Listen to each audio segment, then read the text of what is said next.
Muchas gracias, doctor Mario Alonso Puig. Pueden, si quieren, hacerme llegar con esas tarjetitas preguntas para que las introduzcamos en el debate. Vamos a comenzar el debate ahora, porque saben que uno de los fundamentos tan interesantes de esta reunión de personas que son capaces de contarnos su experiencia, su sabiduría, es cruzar opiniones entre ellos. Por tanto, habrá preguntas y comentarios entre ellos, pero también introduciremos el de las personas que seguro que con toda brillantez nos hace llegar sus opiniones, sus dudas, sus críticas o lo que crean conveniente.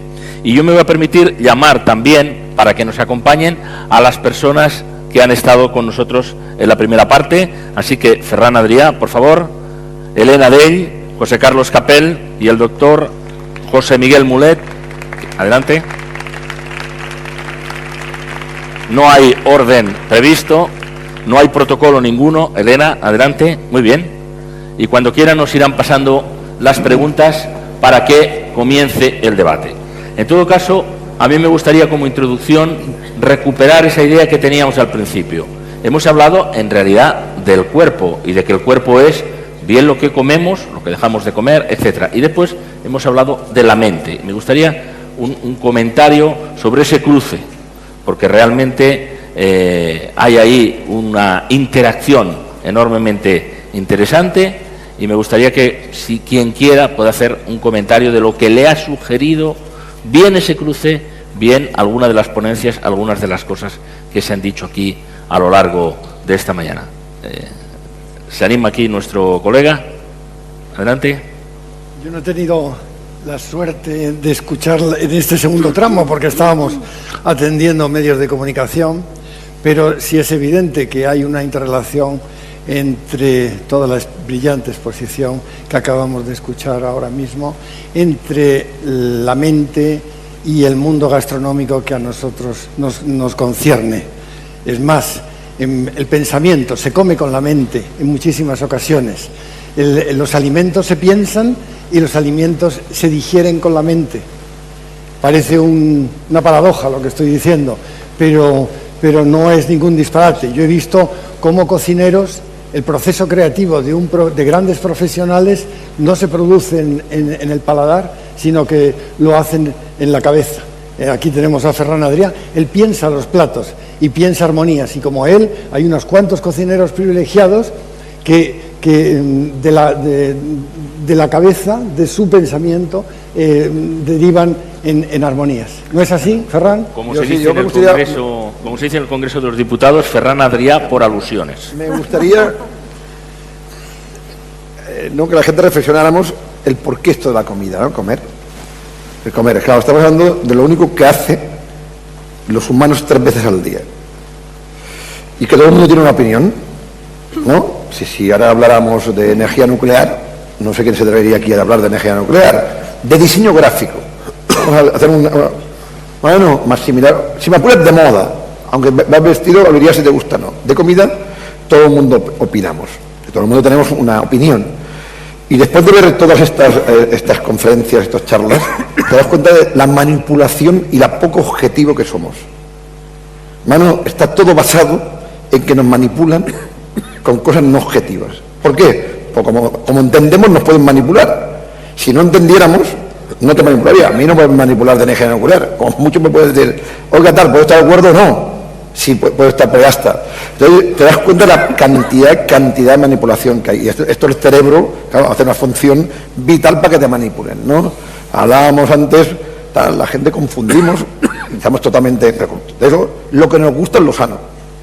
Venga, para el toro, ¿sabes? No, lo que nos gusta, como me gusta a mí, es sano. A ver. No, esto no funciona así, ¿eh? Tal.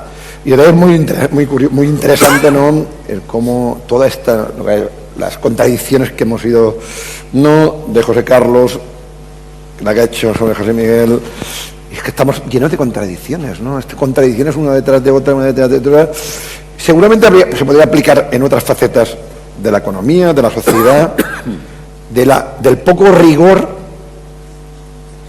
que tenemos a nivel de información y porque es muy difícil sintetizar. Yo creo que la exposición que ha hecho sobre la historia del vino, en 5 minutos yo me he enterado, es maravilloso. Fíjate que llegas Y esta es la dificultad que tenemos hoy en la sociedad. ¿Cómo yo en 5 minutos me puedo recordar con lo que ella me ha mostrado, ¿no? Más o menos tengo una cierta ya idea, hostia, de cómo empezó todo esto, ¿sabes? La filoxera, el tal, ya está.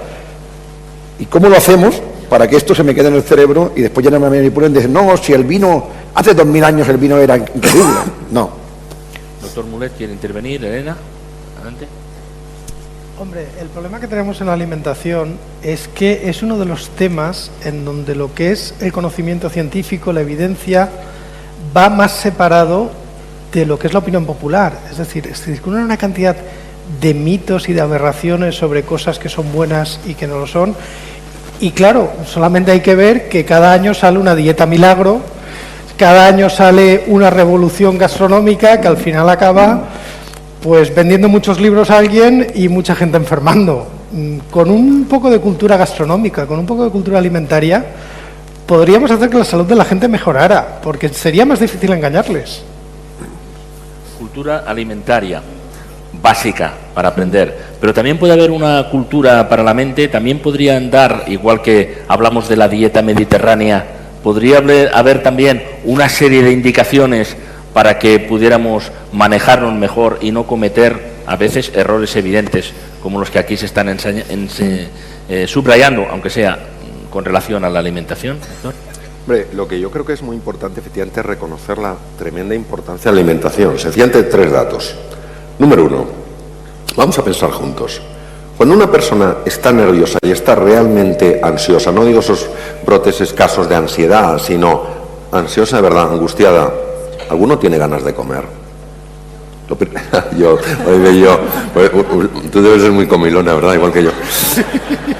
Pero lo primero, se te cortas el estómago, se te quitan las ganas de comer. Número 2, ¿por qué será que en el cerebro humano, en la llamada ínsula de Ryle, en las profundidades del lóbulo temporal, uno de los más importantes mapas de los sentimientos, hay una representación riquísima del aparato digestivo? Es posiblemente una de las razones por la cual los ingleses dicen I feel in the guts, lo siento en las tripas. Es decir, la existencia de un segundo cerebro en el tubo digestivo ya es algo con tanta evidencia que ponernos a discutir puede ser esgrima mental, porque no tiene más que eso. Tercero, la hormona más importante, el neurotransmisor más importante para los estados de calma se llama la serotonina. ¿Por qué será que el tubo digestivo produce el 90% de la serotonina del cuerpo? ¿No os habéis dado cuenta que muchas personas, no cuando están envueltas en esa angustia profunda, sino en esa ansiedad, necesitan comer algo? ¿Por qué será que los cirujanos digestivos, lo primero que queremos es que al enfermo le alimenten por el tubo digestivo, por su vía natural, aunque le pongas nutrición parenteral con los mismos principios y con la misma calidad? Porque cuando se utiliza el tubo digestivo se estimula el sistema inmunitario que nos defiende frente a bacterias, virus y tumores. Yo no concibo el cerebro con toda la genialidad que tiene, mirando el estómago diciendo, qué asco, lo que haces tú. Oh, aplastar la comida, segregar jugos. Yo, sin embargo, estoy creando obras de arte. Tú dile eso al estómago y el estómago te dice, me voy a inflamar un poquito, a ver qué tan bien piensas. O cuando miras con desprecio al colon, oh, ahí van los residuos. Pregúntale a una persona que lleva 2 semanas con estreñimiento qué tan bien piensa. Solo piensa en lavativas. Es lo único en lo que puede pensar. Por tanto, el tubo digestivo tiene una importancia excepcional en la vida. Y por eso yo celebro enormemente haber podido escuchar a casi todos los ponentes, que también estaba ahí, que tengamos aquí personas de tal relevancia en el tema digestivo, porque no podemos comer de cualquier forma, para nada. Adelante.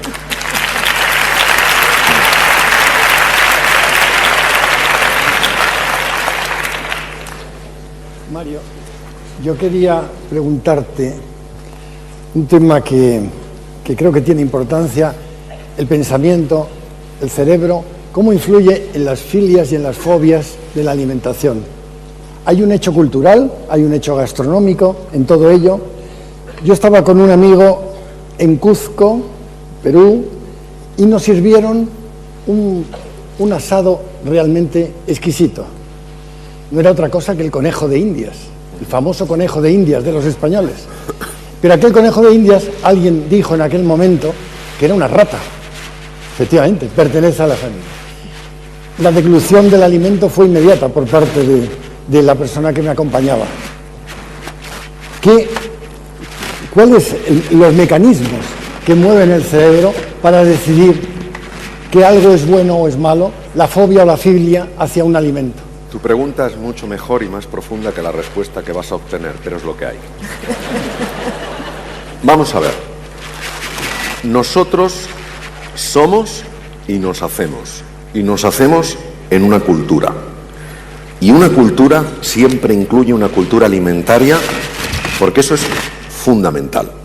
Y vamos absorbiendo creencias que no las mantenemos a nivel cognitivo, sino que se integran en la musculatura.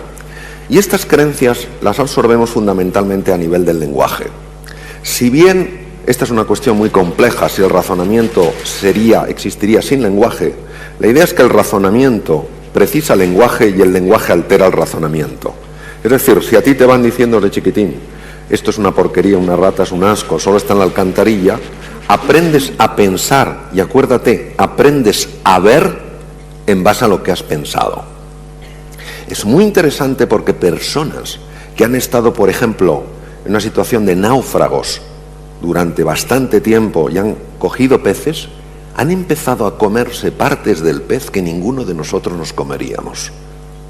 Su cerebro ha estado guiando de manera natural para buscar los recursos, los oligoelementos, las vitaminas, en lugares que nosotros despreciaríamos. Es decir, al final podemos distinguir los dos aspectos, pero no podemos separarlos. La cultura, la enseñanza, está tan integrada en nosotros que ya afecta a nuestra forma de ver y todos sabemos hasta qué punto, cómo ves tú los alimentos, afecta a las ganas que puedas tener de tomarlos o al rechazo que experimentes ante ellos. Doctor Mulet. Bueno, yo creo que eso se puede resumir en que a buen hambre no hay pan duro. Es decir, es una forma directa de por acortarlo un poco.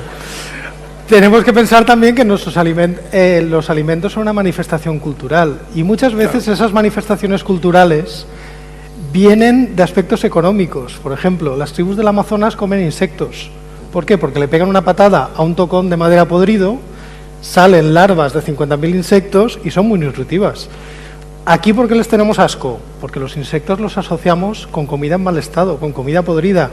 Y porque si nos tuviéramos que alimentar de ellos, tendríamos que pasar todo nuestro tiempo buscando. Nos sale más a cuenta criar un animal. Pero José Miguel, es que esto es mucho más fácil. No hay comida rara, hay gente rara.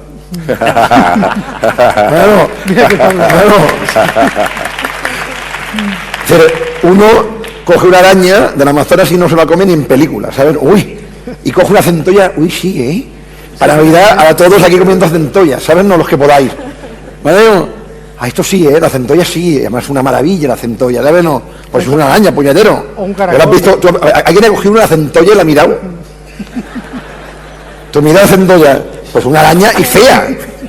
Bueno, claro, esto es una cuestión muy fácil. Y esto hay que comer con los ojos cerrados. Tú comes con los ojos cerrados, te vas a comer todo. Todo. Tú sabes eso que dices, ¿no? Que tienes más hambre que el que se comió el primer caracol. Lo que sí que es interesante, me gustaría que a la gente que te dice lo del pensamiento, mira, yo siempre digo que Japón, nosotros en Occidente, donde cocinamos con las manos, ¿no? Con el cerebro, y esto es una manera de cocinar, ¿no? Y comemos con las manos, comemos con los sentidos, con el cerebro, ¿no? Y Japón tiene una cosa que es diferente, que yo lo he explicado de una manera que seguramente científicamente no es correcta, pero que es el alma.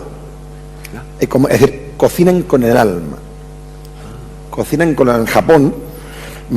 ¿Qué es esto, no? Entonces, es una cosa que me es imposible explicar, porque seguramente tiene que tener un componente en el cerebro.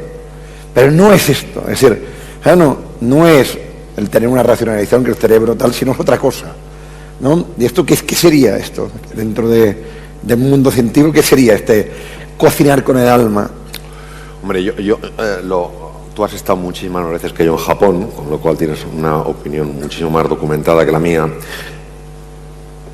Yo tengo un inmenso respeto y admiración por el pueblo japonés, por su sensibilidad, por su cuidado del detalle.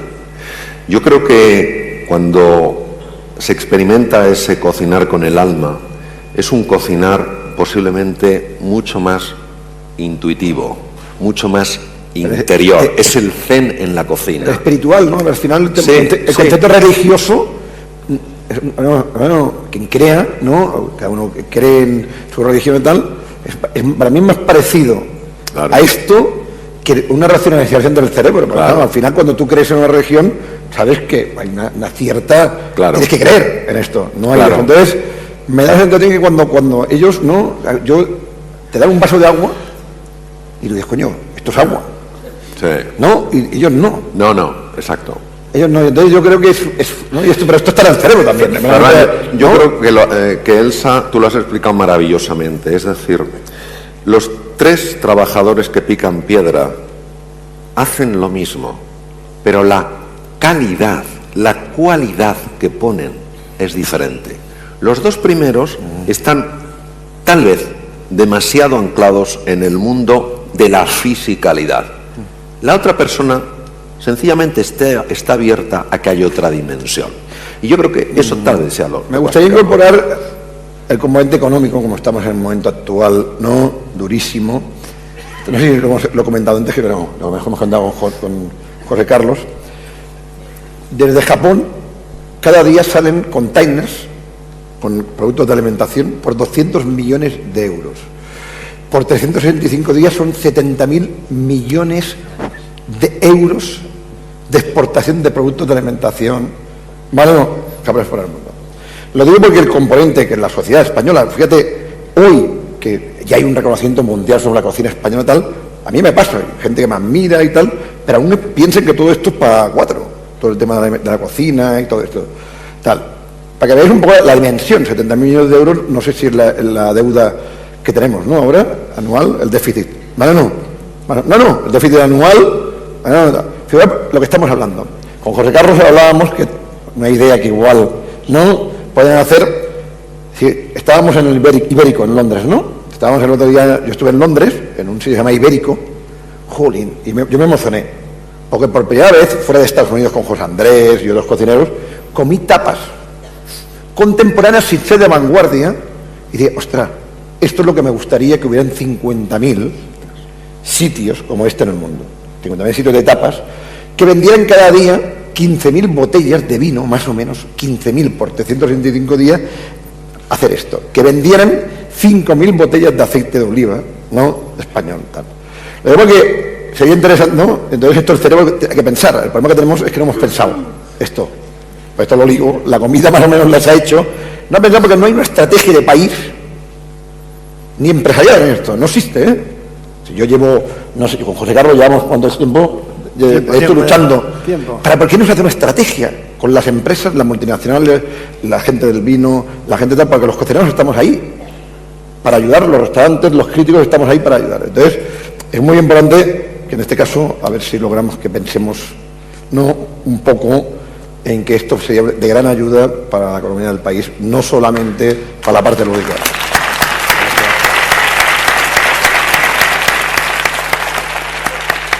Una pregunta para Elsa Punset. Dice, me gustaría que me dijera, ¿cómo es posible averiguar tu motivación, tu reto en la vida, aquello por lo que te esforzarías? Lo firma Cristina, que es una seguidora. Es curioso, ¿no? Porque estamos hablando ahora de la relación entre cuerpo y mente, y es una relación de la que cada vez estamos descubriendo más. Lo que sabemos es que es total, ¿no? Ahora los neurocientíficos empiezan a hablar de que el cerebro no está solo aquí arriba, sino que está hasta el último trozo de piel del cuerpo.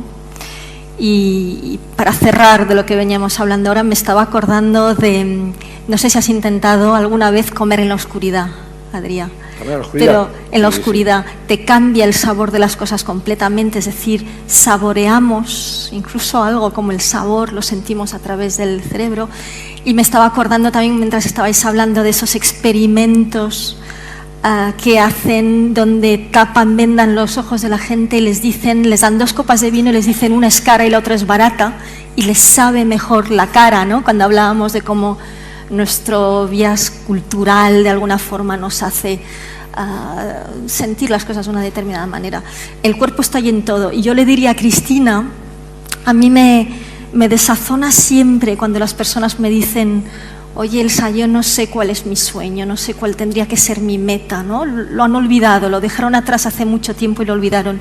Yo creo que hay una forma sencilla de saberlo, y es que lo sientes físicamente, ¿no? Lo decía Mario antes, cuando decía todos los impactos negativos que tienen las emociones negativas en el cuerpo.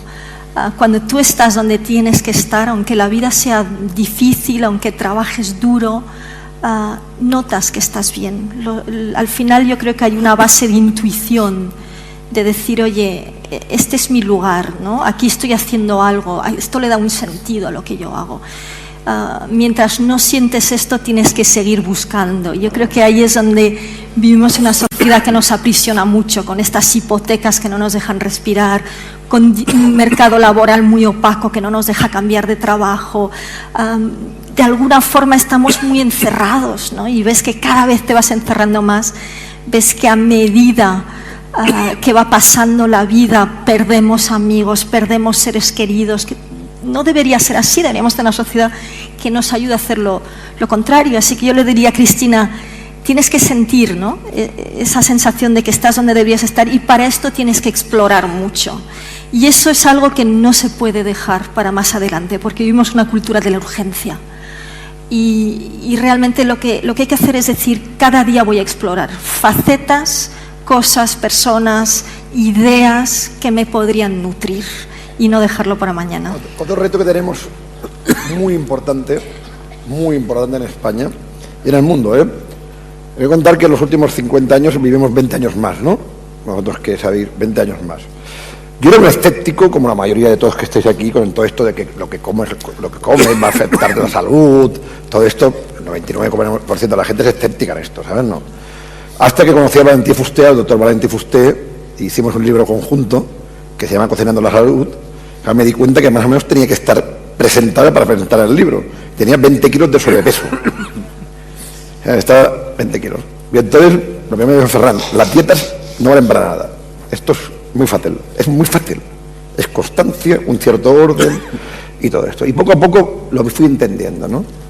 De la manera de explicarlo muy sencillo, si es importante, es radicalizando. Si tú tomas cianuro, lo metes por el cuerpo, te mata. Te mata, como sea la dosis, tal. Ves bajando el nivel, tal, es decir, y esto es lo que nos pasa.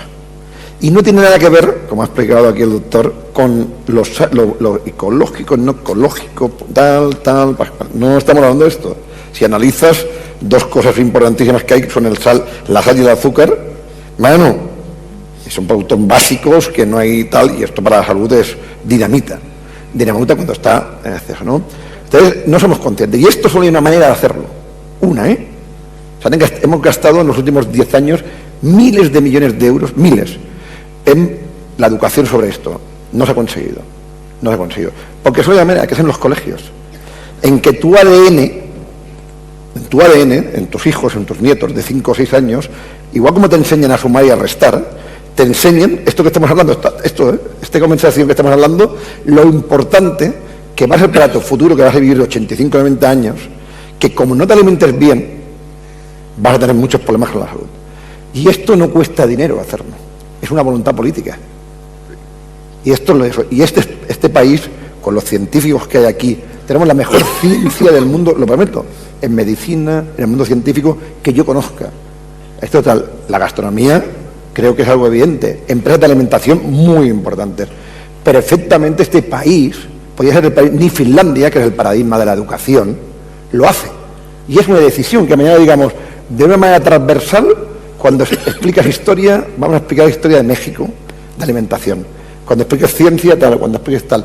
Y estos son los retos, que se pueden conseguir, aun cuando no hay mucho dinero. Michael, ¿quería intervenir? Michael, ¿quería intervenir? ¿No? Sí. I like food. I guess the connection for us would be to the extent that we've investigated diets as fads and myths, which ones work and which ones don't.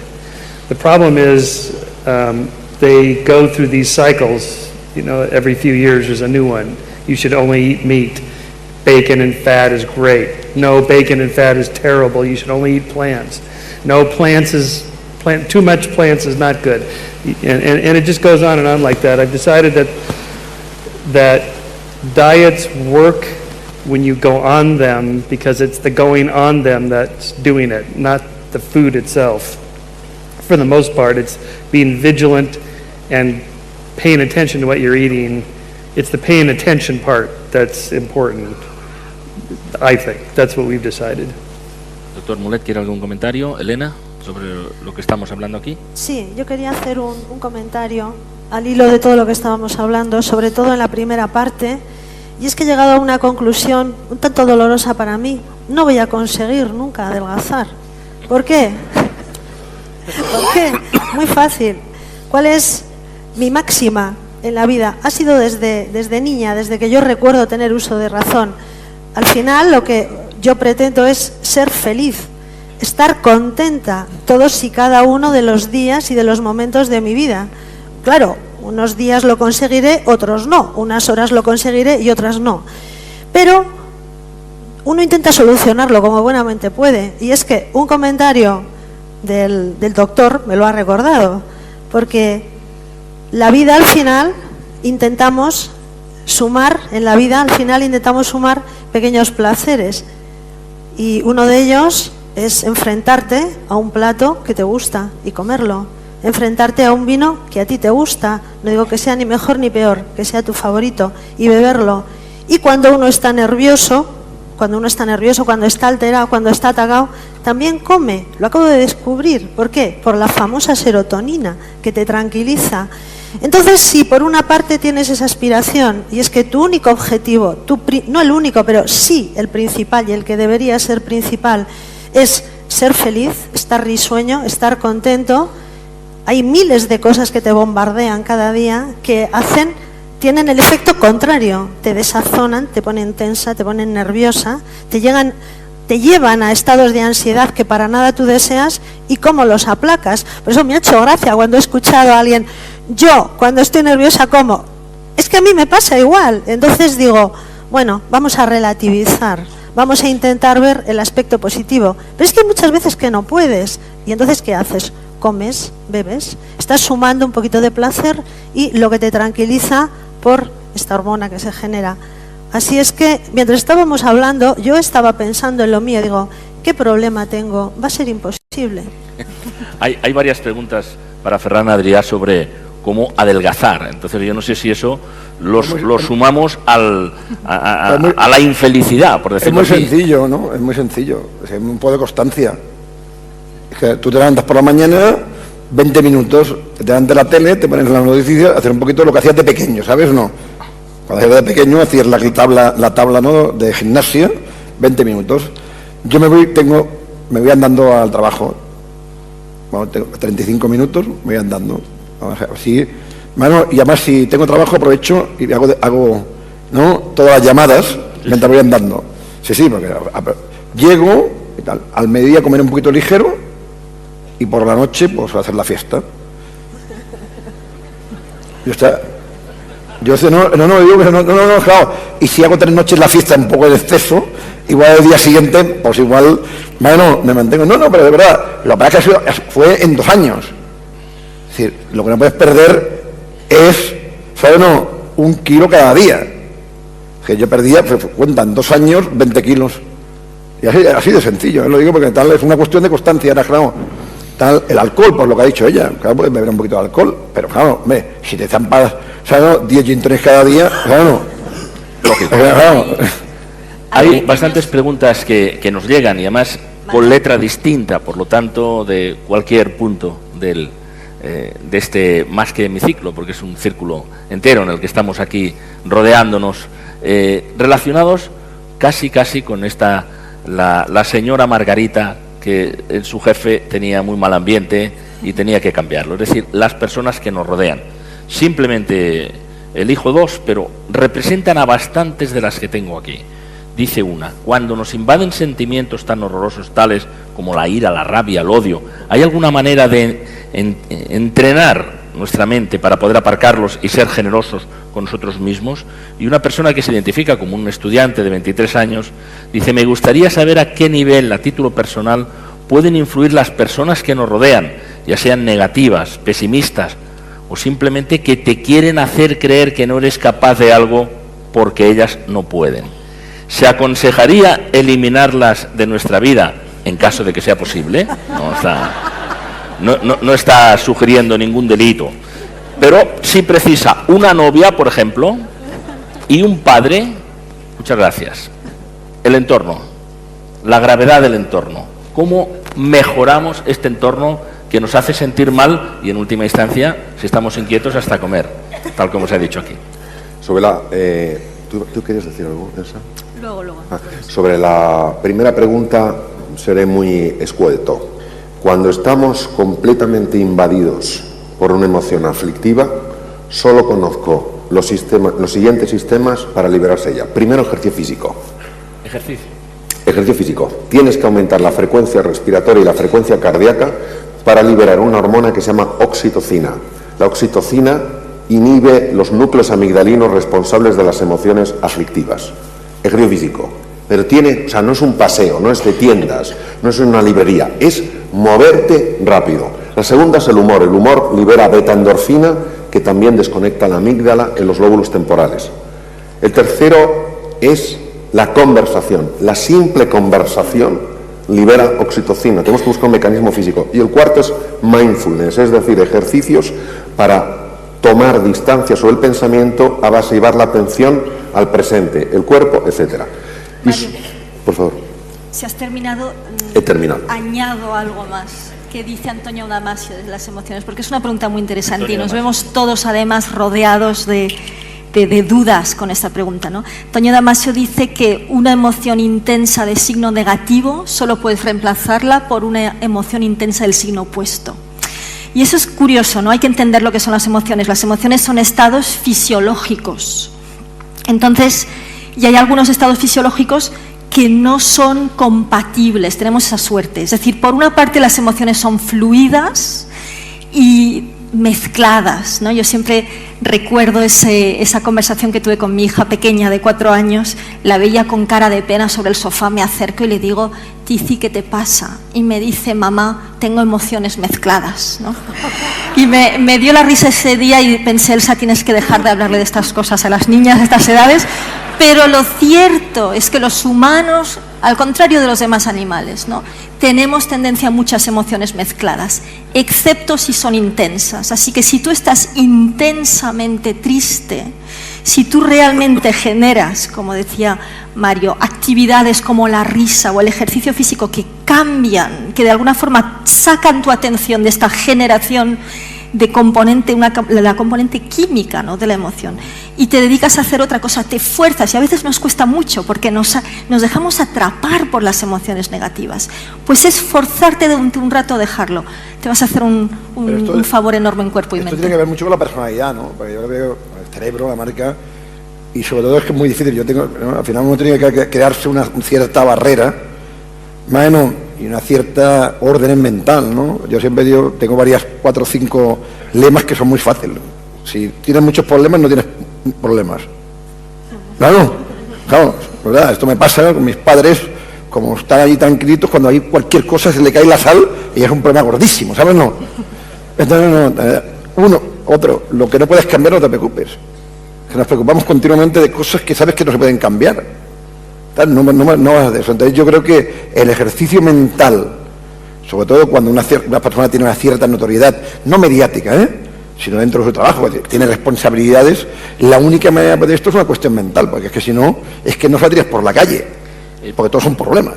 Fíjate, la siguiente pregunta, aunque la dirigían y la dirigen al doctor Mario Alonso Puig, parece que la hayan escrito mientras, hace un ratito que la tengo aquí, la voy a leer textualmente. Parece que la hayan escrito mientras estaba respondiendo, mientras estabais también Elsa y Ferran respondiendo. Dice así: vale, pero si resulta que tengo todos los síntomas de las emociones aflictivas, desde la pérdida de memoria, pasando por el colon irritable e incluso llegando al exceso de grasa abdominal, ¿aún tengo salvación para esculpir en positivo mi cerebro?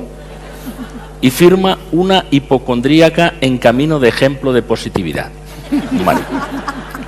Bueno. Dice, vale, si tengo todo esto, ¿qué pasa? A ver. Pues voy a tomar parte de lo que has dicho tú, Ferran, y parte de lo que has dicho tú, Elsa. Primero, lo más importante que tenemos que conocer es el descubrimiento de un fenómeno llamado neuroplasticidad. Neuroplasticidad implica nuevas conexiones neuronales y génesis de nuevas neuronas a partir de células madre. Somos capaces de generar entre 500 y 1000 nuevas neuronas. En 21 días la célula madre se ha convertido en neurona. Es decir, para cambiar esto, para que esta persona se reinvente, para que esta persona tenga el tipo de vida que quiere tener, tiene necesariamente que cambiar su estructura física, tiene que cambiar su cerebro. Y afortunadamente sabemos que la neuroplasticidad, como nos has explicado tú perfectamente, Elsa, no desaparece jamás. Sería interesante hablar, pero no tenemos tiempo, de cómo se descubre la neuroplasticidad. Y en relación a lo que tú decías, Ferran, como siempre, muy interesante. Se sabe que nacemos con un temperamento emocional positivo, o sea, pesimista u optimista. Se nace con ello. Pero esto es una inclinación, no es un destino. También se sabe que las personas que se han entrenado utilizando su mente, cuidando las cosas, tomándoselo en serio, han sido capaces de transformar su forma de ser y convertirse físicamente de personas pesimistas, que se sabe por la activación de ciertas áreas cerebrales, sobre todo la zona prefrontal derecha, en personas optimistas en las cuales se activa la zona prefrontal izquierda, es decir, han reestructurado su cerebro. Lo que pasa es que, como todo en la vida, exige tres cosas. Uno, creer que es verdad. A esta persona que ha hecho esta pregunta tan interesante, le diría, primero, has de creer que esto es verdad, porque si no te lo crees, ¿cómo lo vas a hacer? Segundo, tienes que querer de verdad, y querer de verdad es querer también hacer el esfuerzo para hacerlo realidad, porque hay que cambiar no ya un hábito mental, una estructura cerebral. Y tercero, has de sentirte capaz de hacerlo. Por eso, da el paso más pequeño que te atrevas en este momento. Y dando pequeños pasos es como cambiando el rumbo de un barco. Tú cambias un grado y dices, un grado no es nada. Pregúntale a un marino si cambiar un grado todos los días no te lleva a otro país. Entonces, hay un motivo tremendo para que estemos ilusionados. Nosotros podemos crear nuestro futuro, pero claro, tenemos que hacer estas cosas. Muy bien. Manuel. Hay otro grupo de preguntas que están relacionadas, y mi función es también ordenarlas, con la preocupación, por ejemplo, del hambre en el mundo, con la falta de distribución, con los problemas de distribución. Como se ha dicho aquí, no falta alimentos en el mundo, pero los problemas para que haya esos 800 millones de personas que comen mal o no pueden comer, se ha dicho, dice la pregunta, que hay alimentos para todo el mundo, pero faltan los medios de distribución. ¿Cuál sería el primer paso para avanzar hacia la solución de esta situación? Parece que es una situación insalvable, es una vergüenza mundial. Se reúnen periódicamente en el entorno de la FAO los presidentes de gobierno y tratan sobre este tema con cierta periodicidad, pero nadie encuentra la solución. Todos los días mueren 30.000 personas, niños, enfermos de todo tipo por inanición o porque no tienen los medios suficientes. Y mientras, en Europa, en España, en Madrid, se tiran toneladas de comida a la basura, desperdiciamos toneladas de comida. ¿Cómo se puede corregir ese desajuste mundial? ¿Cómo se puede corregir esa vergüenza que afecta a la humanidad completa? Pues es una incógnita, desde luego en mi mano no está, pero esto es... El mandamiento es que haya democracia, que la mayoría de países de estos no hay democracia. Es decir, estamos viendo en este momento tan durísimos en este país, donde hay bastante solidaridad. Yo lo estoy viviendo en Cataluña, allí, con todo el tema de que hay mucha gente, que no paramos de hacer cosas para la gente pues, que lo está pasando muy mal, gente que casi está al límite, no está al límite, está pasando hambre en este país, que no tenemos que ir afuera. Y hay este componente de democracia, que se ha construido un mundo mejor, por muy malo, bueno, que pensemos que es. Cuando tú vas a países que no hay democracia, ¿cómo vas a hacer esto? Es que tú llevas dinero, bueno, y es que se lo quedan 4. Bueno, esto es un tema sociopolítico que no tiene nada que ver ni con cocina, ni con puñetas, ni tal. Es un tema sociopolítico. O hay democracia o no se puede arreglar. Doctor Mulet y después Elena. Doctor Mulet. Habría que poner un poco las cifras en contexto, porque es que ahora está comiendo mucha más gente que antes de la Revolución Verde en los años 50 o 60, cuando con los nuevos híbridos... que ha entrado tarde el micrófono, quiere decir que ahora está comiendo mucha más gente, dice. Que hace 50 o 60 años. El problema es que ahora también hay muchísima más gente que alimentar. Entonces, por un lado, el crecimiento de los alimentos ha ido acompañado de un crecimiento mucho mayor de la población. Es decir, si ahora mismo con la producción de alimentos tuviéramos la población de hace 50 años, yo creo que muy poca gente pasaría hambre, y si la pasara sería por la falta de distribución, porque claro, en Europa en general, a pesar de la crisis, no pasamos hambre, pero si miramos los números, resulta que Europa no tiene suficiente tierra para alimentarse. Tenemos un déficit de tierra, no tenemos soberanía alimentaria, porque estamos importando mucha de la comida que necesitamos. Si ahora mismo Europa se quedara aislada y cerráramos las fronteras, ahí sí que pasaríamos hambre. Y ahora hay un problema muy serio en África, que es el acaparamiento de tierras. Países como Rusia, China, Arabia Saudí están comprando muchas tierras porque ellos mismos ya se dan cuenta que no tienen bastante comida para ellos, con lo cual están aumentando las injusticias y los desniveles. Es decir, no es tanto una cuestión tecnológica que puede ayudar, pero es una cuestión política. Elena. Es que plantear el problema como que es un problema de distribución me parece que es simplificar excesivamente el asunto. Es un problema con un trasfondo profundísimo. Cuando estamos pensando en situaciones de hambruna real, no que no pueda comer la chuchería que me apetece, estamos pensando normalmente en África, y lo que necesitan esos países es estabilidad. No que tú cada 2 por 3 les lleves alimentos, lo que necesitan es estabilidad para poder producir ellos los alimentos. O sea, simplificar el problema diciendo que es un tema de distribución, pues me parece que es eso, muy elemental. ¿Alguien más quiere comentar sobre aquí? Otro problema que habría que señalar es que en África se producen muchos alimentos, pero que se destinan a la exportación. También. Ese es otro problema. Bien, a mí me gustaría terminar, quedan muy pocos minutos y vamos a intentar cumplir el horario. Aquí hay muchas personas que quieren cambiar el mundo. Lo sabemos porque conocemos a algunas personalmente, lo sabemos por las preguntas que me han llegado, porque así lo expresan, lo sabemos por los aplausos con los que se subrayan algunas de las intervenciones que hay aquí cuando se está haciendo una firme defensa de los valores democráticos, de los valores de compartir el conocimiento, de compartir algunas salidas, ¿no? Pero hay algunas personas, entre ellas, y probablemente es la que corresponde a esta pregunta, personas que quieren cambiar el mundo, que lo explicitan así, pero hablan de esa dificultad del entorno, no para vivir mal, sino porque el resto les está cerrando la posibilidad de que ellos estén haciendo ese trabajo positivo para cambiar el mundo. Soy una persona, dice, que tiene como meta cambiar el mundo. Sé que suena muy pomposo, pero moriré feliz si he hecho a lo largo de mi vida algo para cambiarlo. Está claro que a través de proyectos para que sea posible. Me considero atrevida y que me esfuerzo sobre todo en las cosas que creo que valen la pena. Pero hay una negatividad general. Me gustaría saber qué diría a esas personas que no creen en mí y tratan de desmotivarme y se empeñan en que baje el listón. También hay, es verdad, un cerco a estas personas. Va dirigida a Elsa, pero pueden intervenir todos. Adelante. Bueno, está aludiendo a algo que es importante, ¿no? Y es que las emociones se contagian como un virus. Y que es verdad, y yo lo he explicado durante mi exposición, nacemos llenos de ganas de cambiar el mundo y todo se nos va dificultando poco a poco. Pero yo creo que la gran mayoría de las dificultades, fíjate, ¿cómo se llama esta persona que nos escribe, Manuel? No lo ha firmado. No lo ha firmado. Pues esta persona que lo ha escrito, yo creo que son dificultades más mentales que otra cosa. Y yo lo que sí veo es que cuando las personas pueden envejecer de dos maneras. Yo creo que se pueden hacer sabias o se pueden hacer cínicas. El cinismo es una postura muy cómoda, pero muy destructiva. Es una postura en la que niegas todo. Niegas la posibilidad de cambiar, niegas que las personas tengan un trasfondo sano, y básicamente es muy seguro, es una postura que se adopta desde el miedo.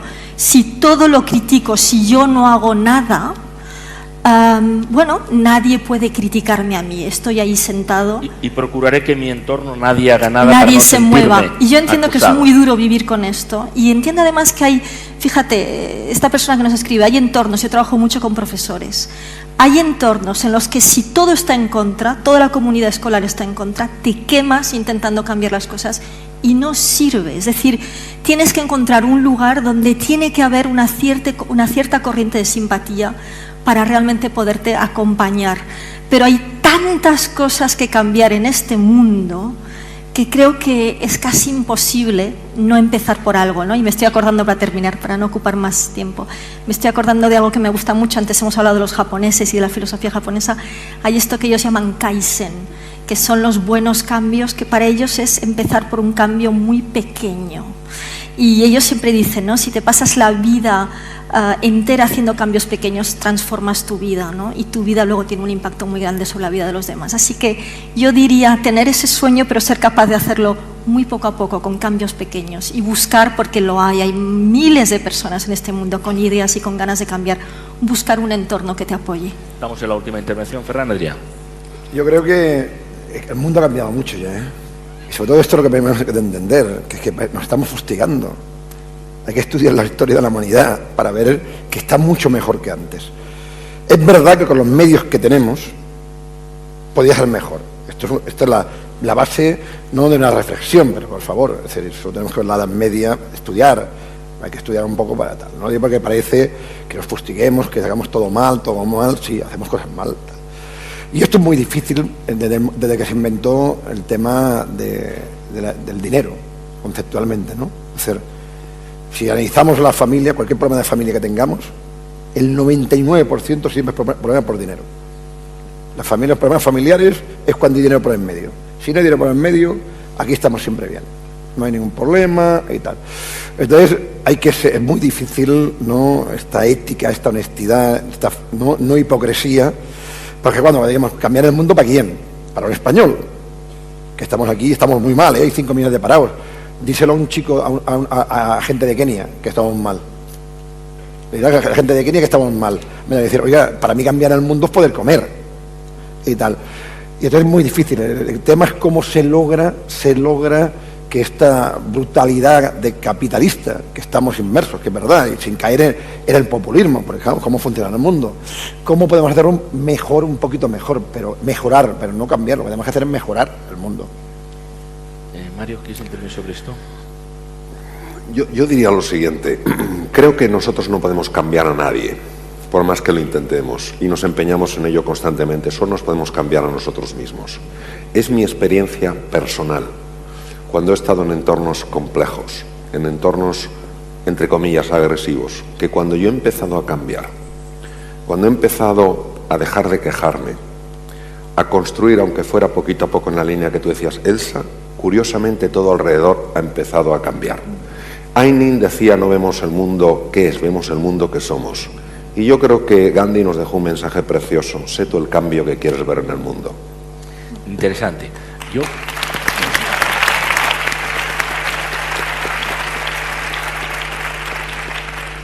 Debemos ir concluyendo, y yo, si me permiten, le voy a pasar algunas, aunque no podamos hacer aquí físicamente estas preguntas, repartiré las preguntas. Hay bastantes para Elsa, para el doctor Mario Alonso Puig, también para Ferran Adrià, para el resto de los ponentes, para que ellos a través de sus medios habituales o sus blogs o sus comentarios puedan introducirla, ¿no?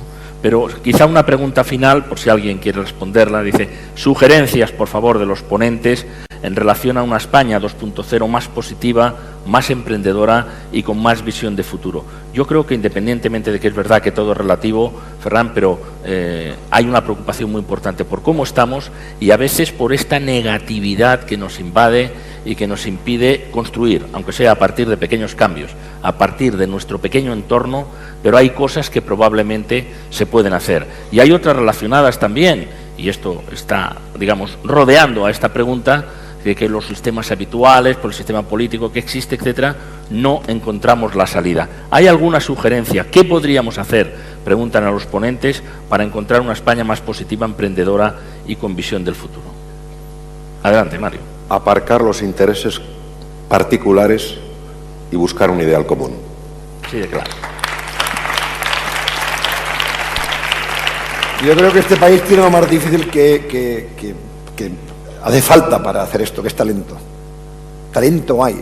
Lo que está fallando es el modelo y el compromiso de la gente que tiene medios, cuando digo medios de todos los niveles, con la sociedad. No hay un compromiso. Aquí todos los chacamos a la administración, que sí, que le está haciendo cosas que se tienen que mejorar mucho.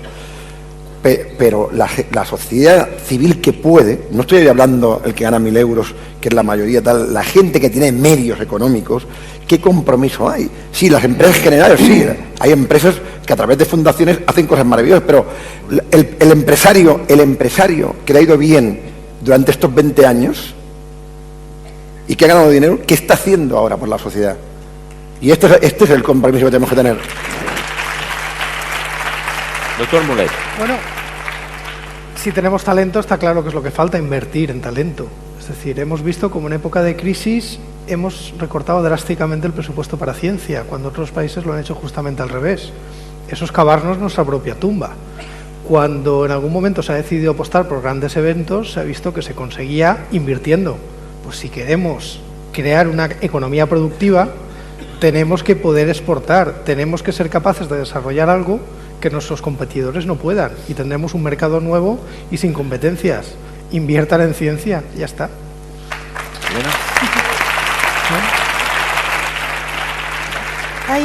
Hay una palabra que creo que tenemos muy olvidada, sobre todo en las épocas de bonanza, que es generosidad. Sería bueno que en esta época en la que nos toca apretarnos el cinturón, todos fuéramos un poco más generosos. Seguramente junto con el compromiso nos iría a todos muchísimo mejor. Muy bien, muchas gracias, Elena. Quiero hacer un comentario, es una pregunta muy del nivel que tenemos, de la preocupación que tenemos en nuestro país, pero escuchamos con enorme interés sus sugerencias. Michael. I suggest we all go home and get a plate, sit down at the kitchen table and put a marshmallow on it and see how long you can last before you eat it, and then see if you can get two. It's a self-discipline. It's all self-discipline, and it starts with each of us individually, just having to make a little bit of difference in the world, just one tiny little step. All of us cumulatively can change the world that way. One marshmallow at a time. Él y tú. José Carlos Capel y después Elsa. Adelante. Creo que no nos queda más remedio que salir de la espiral de pesimismo en la que nos hemos enzarzado de una manera un poco absurda. Yo soy un defensor del trabajo.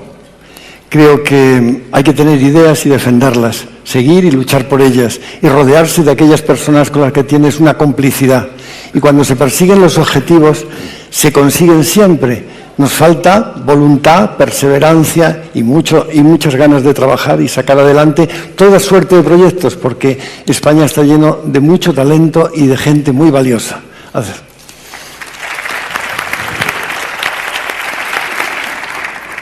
Yo solo quería apuntar una cosa, ¿no? Que estamos ya funcionando, yo creo todos en general, gracias a estos medios de comunicación que nos permiten conocer tantas ideas distintas. Estamos funcionando con ideas del siglo XXI, pero yo creo que estamos funcionando todavía con instituciones y estructuras del siglo XX, muy jerarquizadas, que tienden a no dejarnos hacer todo lo que podríamos estar haciendo. Pensemos que venimos de un siglo XX que se ha fijado sobre todo en la supervivencia física de las personas.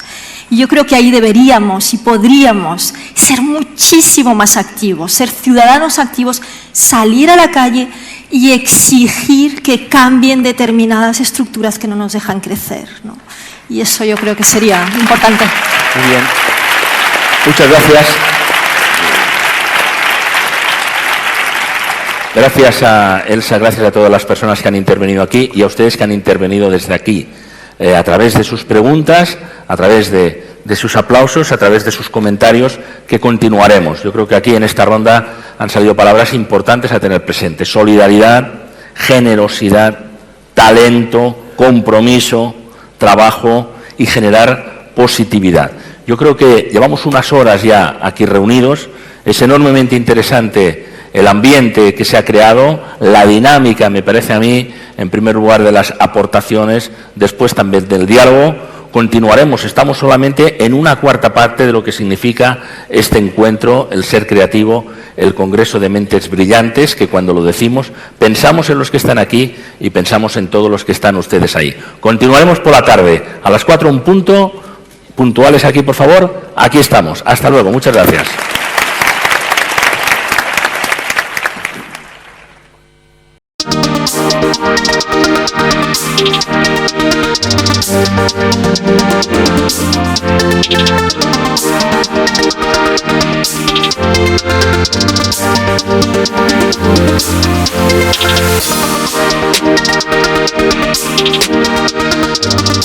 We'll be right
back.